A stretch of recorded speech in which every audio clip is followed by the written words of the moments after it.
29 نوامبر ڕۆژی جیهانی هاوپشتی لەگەڵ خەڵکی فەلەستین. ئەمڕۆ شەممە 29 نوامبر ڕۆژی جیهانی هاوپشتی لەگەڵ خەڵکی فەلەستینە. بڕیارنامەی ژمارە 181 کۆبوونەوەی گشتی نەتەوە یەکگرتووەکان لە 29 نوامبری 1947 کە پێشنیاری دابەشکردنی فەلەستینی کرد، سەرەتای شەڕ و ئاوارەبوونی بەربڵاو، هەڵاواردنی جێگیر و دروستبوونی یەکێک لە درێژخایەنترین ململانەی چارەسەر نەکراوی جیهان و زۆرێک لەو ئازار و مەینەتیانەیە کە ئەمڕۆ دەیبینین.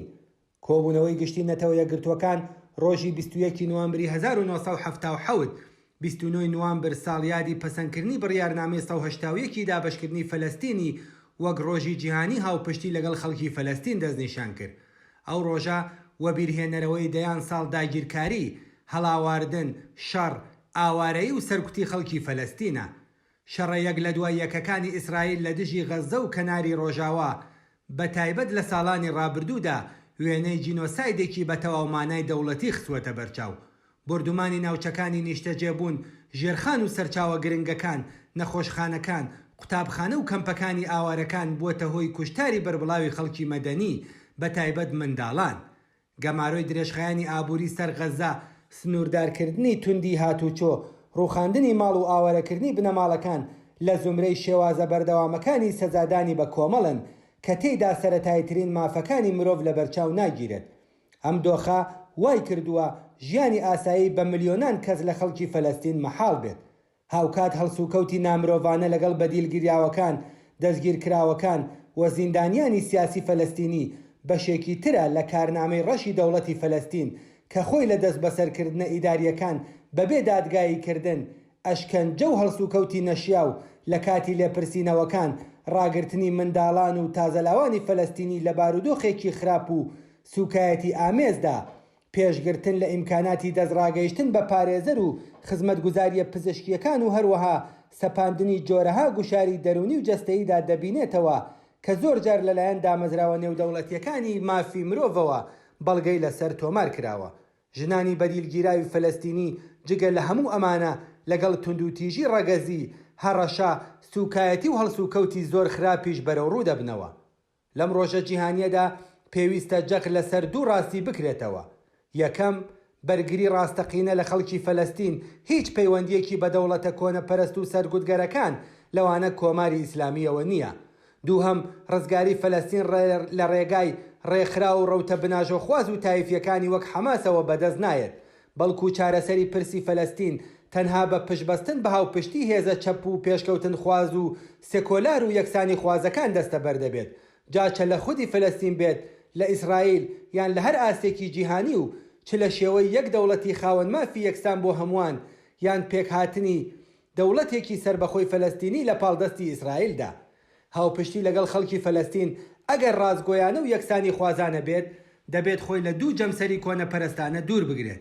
یەکەم، ئیدانەکردنی داگیرکاری و سەرکوتکردنی سیستەماتیکی دەوڵەتی ئاینی ئیسرائیل، داگیرکردنی خاکی فەلەستینیەکان و دووهەم بناژۆخوازی و سەرکێشی هێزە کۆنەپەرستەکانی وەک حەماس و لایەنگرە ناوچەیەکانیان لەوانە کۆماری ئیسلامی.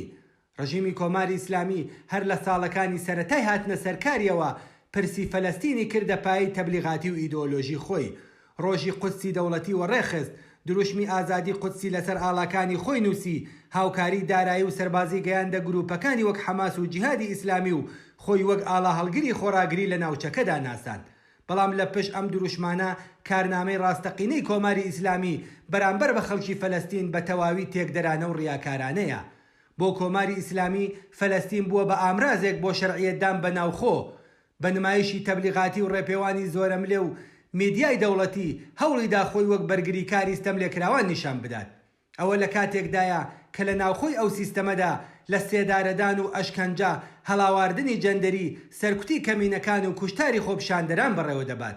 فەلەستین بۆ کۆماری ئیسلامی کارتێکە بۆ سات و سەودا لە سیاسەتی دەرەوەدا، پشگریکردن لە گروپە چەکدارەکانی کردووە بە ئامرازێک بۆ گوشارخستنە سەر ڕکابەرە ناوچەی و زلهێزە جیهانیەکان و پرسی فەلەستین بەکاردەهێنێت بۆ بردنە سەرەوەی توانای مزایدەی خۆی لە بابەتەکانی وەک بەرنامەی ئەتۆمیدا. ئیدعای بەرگریکردن لە خەڵکی فەلەستین لەلایەن حکوومەتێکەوە کە لە بەفرامباری 96 خەزەڵوەری 98 و لە ئاخێزی ژن ژیان ئازادیدا جەماوەری ناڕازیدایە بەردەستڕێژی گولە لە ڕاستیدا سوکایەتیکردنە بەڕەنج و ئازارەکانی خەڵکی فەلەستین. کۆماری ئیسلامی بە پشتبەستن بە ئیدۆلۆژی شیعەگەری و دژە ڕۆژاوایی خۆی پاڵپشتی لەو هێزانە کردووە کە ئامانجی دواڕۆژیان نەک هەر کۆمەڵگەیەکی دموکراتیک و یەکسان نییە، بەڵکو بریتیە لە دەسەڵاتی ئاینی و سەرکوتی کۆمەڵایەتی. حەماس وەک هێزێکی ئیسلامی و دیکتاتۆر لە ماوەی دەسەڵاتدارەتی بەسەر غەزەدا هەر چەشنە ئۆپۆزیسیۆنێکی سیاسی سربەخۆ، هەر هێزێکی چەپ، هەر بزوتنەوەیەکی مەدەنی و بزوتنەوەیەکی پێشکەوتن خوازانەی ژنانی سەرکوت کردووە و بە سیاسەتی سەرکێشانەی نظامی چەندین جار بیانووی داوەتە دەست ئیسرائیل بۆ هێرشکردنی بەربڵاو بەبێ ئەوەی هیچ ئاسوەیەکی ڕاستەقینە بۆ ڕزگاری خەڵکی فەلەستین بخاتە ڕوو. بەڵام خەڵکی فەلەستین هەمویان خۆیان لەژێر ئاڵای حەماسدا نابینەوە. لە نێو فەلەستینیەکاندا مەیل و بۆچوونی جۆراوجۆر لەوانە هێزە چەپ و سێکۆلار و سۆسیالیستەکان، بزوتنەوە مەدەنیەکان، یەکێتیە کرێکاریەکان، ڕێکخراوەکانی ژنان و خوێندکاران، کۆڕ و کۆمەڵی فکری و مافی مرۆڤ بوونیان هەیە. ڕێگەچارەی دادپەروەرانەی پرسی فلستین تەنها لەسەر ئەو بنەمایی خوارەوە ممکن دەبێت.